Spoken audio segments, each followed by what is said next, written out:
Welcome back clean news. चलिए देखते हैं उत्तर प्रदेश की 25 फटाफट बड़ी खबरों को। इससे पहले आप यूपी के किस जिले से न्यूज को देख रहे हैं हमें कमेंट बॉक्स में जरूर बताइए। साथ ही डेली अपडेट रहने के लिए चैनल को सब्सक्राइब कर बेल आइकन को दबाना बिल्कुल न भूलें। आज का लाइक एम 3000 है, उम्मीद करते हैं आप इसे जरूर पूरा करेंगे। डीएल गाड़ी रजिस्ट्रेशन और परमिट को लेकर परिवहन मंत्री का महत्वपूर्ण आदेश। आरटीओ कार्यालय से जुड़े काम जल्द पूरे होंगे। जनहित गारंटी अधिनियम के अंतर्गत 7 दिनों में काम पूरा करना जरूरी होगा। इसमें ड्राइविंग लाइसेंस, वाहन पंजीयन और नए वाहनों के परमिट 7 दिनों के भीतर जारी हो जाएंगे। अभी तक डीएल 10 दिनों के भीतर जारी होता था, अब 7 दिनों के भीतर डीएल आपके घर पहुंच जाएगा। लखनऊ समेत प्रदेश भर में ये व्यवस्था तत्काल प्रभाव से लागू होगी, जिसकी निगरानी आरटीओ और उप परिवहन अधिकारी करेंगे। चाणक्य ऐप रखेगा ठेकेदारों का हिसाब किताब। चुनाव से पहले 28,000 गांव की सड़कें होंगी ठीक। यूपी के लोक निर्माण राज्य मंत्री चंद्रिका प्रसाद उपाध्याय ने कहा कि विधानसभा चुनाव से पहले प्रदेश के 28,000 गांव की सड़कें दुरुस्त की जाएंगी। कानपुर के घाटमपुर में उन्होंने कहा कि पहले दिन 250 या इससे अधिक आबादी वाले गांव में पीडब्ल्यूडी सड़कें नहीं बनाता था, लेकिन सीएम ने फैसला किया है कि गांव की सड़कें भी पीडब्ल्यूडी ही बनाएगा। उन्होंने कहा था कि विभाग ने चाणक्य व प्रहरी ऐप के माध्यम से डिजिटलाइजेशन किया है। इलाहाबाद हाईकोर्ट का फैसला, सरकारी सहायता प्राप्त स्कूल के टीचर भी पेंशन के हकदार। इलाहाबाद हाईकोर्ट ने कहा कि शासकीय सहायता प्राप्त शिक्षण संस्थाओं में कार्यरत वे सभी शिक्षक व कर्मचारी पेंशन पाने के हकदार हैं जो 1964 की पेंशन नियमावली के दायरे में आते हैं। कोर्ट ने पेंशन का लाभ सिर्फ उच्चतर प्राथमिक विद्यालयों के अध्यापकों तक सीमित करने को सही नहीं माना और इस संबंध में जारी आदेश को रद्द कर दिया। साथ ही इंटरमीडिएट बोर्ड से मान्यता प्राप्त शासकीय सहायता प्राप्त निजी विद्यालय के अध्यापकों को उनका प्रबंधकीय अंशदान ब्याज सहित जमा करने के लिए 2 माह का समय दिया है। अखिलेश यादव बोले, हम बनवाएंगे अटल बिहारी वाजपेयी के गांव बटेश्वर में विश्वविद्यालय और अस्पताल। लखनऊ में पार्टी मुख्यालय पर विभिन्न राजनीतिक दलों के नेता और कार्यकर्ताओं को सपा में शामिल करने के बाद संवाददाता सम्मेलन में अखिलेश यादव ने मंगलवार को कहा कि पूर्ववर्ती सपा सरकार के काम को पिछले 4.5 सालों में अपना नाम दे रही भारतीय जनता पार्टी ने अपने नेताओं को भी सम्मान नहीं दिया। इसका प्रत्यक्ष उदाहरण आगरा का बटेश्वर है, जहां भाजपा सरकार ने विकास के बड़े बड़े दावे किए थे, लेकिन आज भी बटेश्वर उपेक्षा का शिकार है। निवेश के अच्छे गंतव्य के तौर पर उभरा है उत्तर प्रदेश। अलीगढ़ में राजा महेंद्र प्रताप सिंह राज्य विश्वविद्यालय के शिलान्यास कार्यक्रम को संबोधित करते हुए यूपी के मुख्यमंत्री योगी आदित्यनाथ ने मंगलवार को कहा कि हाल के वर्षों में उत्तर प्रदेश ने निवेश के क्षेत्र में अच्छे गंतव्य के रूप में देश दुनिया में अपनी पहचान बनाई है। सीएम ने कहा कि प्रधानमंत्री नरेंद्र मोदी ने 2018 में लखनऊ में यूपी इन्वेस्टर्स समिति का उद्घाटन किया था। इस कार्यक्रम के 3 साल के भीतर यूपी में 3 लाख करोड़ रुपए का निवेश आ चुका है। लखनऊ, कानपुर और झांसी के बीच बनेगी अत्याधुनिक ब्रह्मोस मिसाइलें। अत्याधुनिक ब्रह्मोस मिसाइलों का निर्माण अब उत्तर प्रदेश में भी होगा। Defence research and development organisation ने लखनऊ के आसपास 200 एकड़ से ज्यादा जगह मांगी है। पहले चरण में ही 300 करोड़ रुपए से ज्यादा का निवेश किया जाएगा। ब्रह्मोस के निर्माण से कानपुर के डिफेंस इंडस्ट्री को भी रफ्तार मिलेगी। कम से कम 70 एंसिलरी यूनिट्स का जन्म होगा। पिछले महीने सूबे के औद्योगिक विकास मंत्री सतीश महाना से ब्रह्मोस अंतरिक्ष प्रौद्योगिकी के महानिदेशक डॉक्टर सुधीर मिश्रा ने मुलाकात की थी। यूपी बोर्ड अंक सुधार परीक्षा के लिए प्रवेश पत्र जारी। उत्तर प्रदेश माध्यमिक शिक्षा परिषद की ओर से वर्ष 2021 की यूपी बोर्ड परीक्षाओं के परिणाम से असंतुष्ट विद्यार्थियों को अंक सुधार परीक्षा में शामिल होने का विशेष मौका दिया है। इसके तहत परीक्षा के लिए उत्तर प्रदेश बोर्ड की ओर से प्रवेश पत्र और परीक्षा केंद्रों की सूची भी जारी कर दी गई है। यूपी एमएसपी द्वारा कक्षा 10वीं और 12वीं के छात्रों के लिए अंक सुधार परीक्षा 18 सितंबर से 6 अक्टूबर 2021 तक आयोजित की जा रही है। यहाँ हाईस्कूल और इंटरमीडिएट की अंक सुधार परीक्षा 2021 के प्रवेश पत्र, विद्यालयवार एवं केंद्रवार नामावली को डाउनलोड करने हेतु सीधा लिंक दिया गया है। अभ्युदय योजना में ऑनलाइन पढ़ाई के लिए प्रसारण कक्षा शुरू। आईएएस आईपीएस परीक्षा की भी होगी तैयारी। मुख्यमंत्री अभ्युदय योजना के छात्रों और समाज कल्याण विभाग के द्वारा संचालित पूर्व परीक्षा केंद्रों के छात्रों को ऑनलाइन प्रशिक्षित किए जाने के लिए भागीदारी भवन गोमती नगर में प्रसारण कक्ष स्थापित किया गया। प्रसारण कक्ष का शुभारंभ समाज कल्याण मंत्री रमापति शास्त्री ने किया। कोरोना चपेट में आकर मृत हुए कर्मचारियों को अब मिलेगी राहत राशि। यूपी में हुए पंचायत चुनाव में कोरोना की चपेट में आकर जिन कर्मचारियों की मौत हुई थी, यूपी सरकार ने उन्हें आर्थिक सहायता देने की घोषणा की थी, जिन्हें अब आर्थिक सहायता दी जाएगी। घोषणा के बाद राहत की रकम अभी तक नहीं आई थी।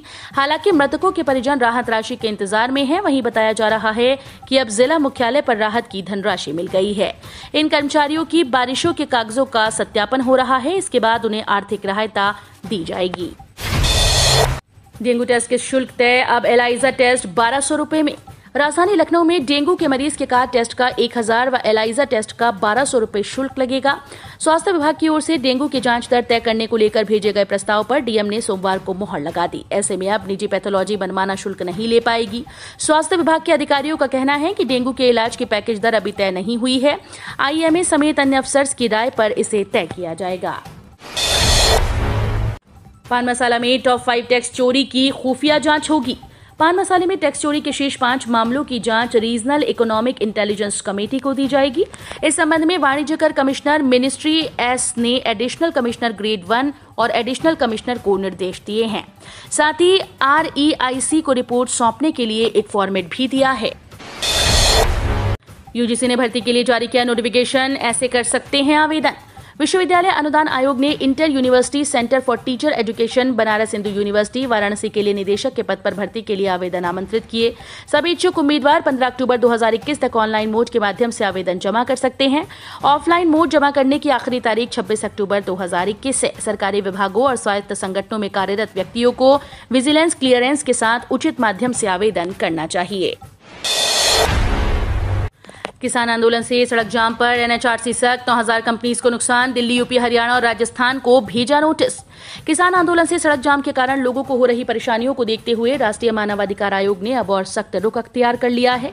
NHRC ने केंद्र सरकार के साथ ही दिल्ली, राजस्थान, हरियाणा, उत्तर प्रदेश और अन्य अथॉरिटीज को नोटिस जारी कर किसान आंदोलन पर रिपोर्ट मांगी है। पहले के माहौल में लोगों ने घर छोड़ दिए थे, माफिया अब जेल के अंदर। योगी की तारीफ में बोले पीएम मोदी।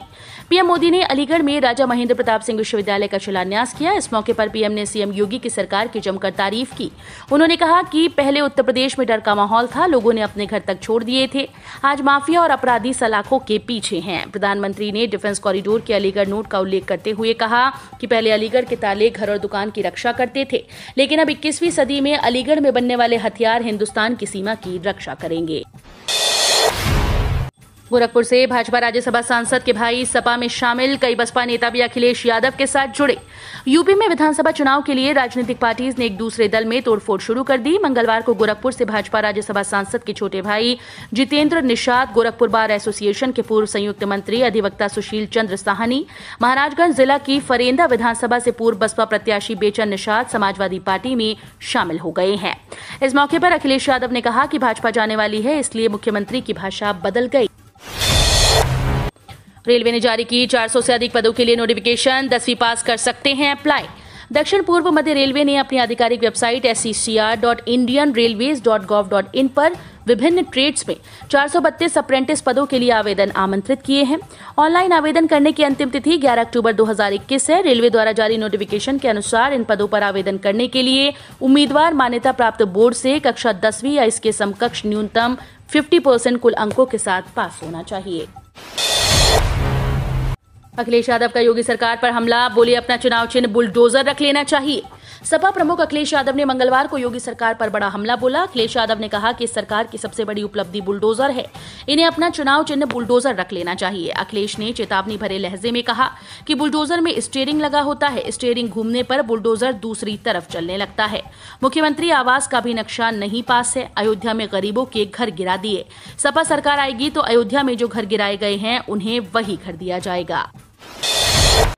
अब घर के पास टीका लगाएगी वैक्सीन वैन। स्वास्थ्य विभाग शहर व गांव में चलाएगा 24 वैक्सीन वैन। कोरोना से बचाव के लिए टीकाकरण में तेजी लाने के लिए स्वास्थ्य विभाग अब 24 वैक्सीन वैन चलाएगा। केयर संस्था के सहयोग से ये वे वैन शहरी और ग्रामीण इलाकों में दौड़ेंगी। वैन जहां पहुंचेंगी वहां मौके पर पंजीकरण कर टीका लगाया जाएगा।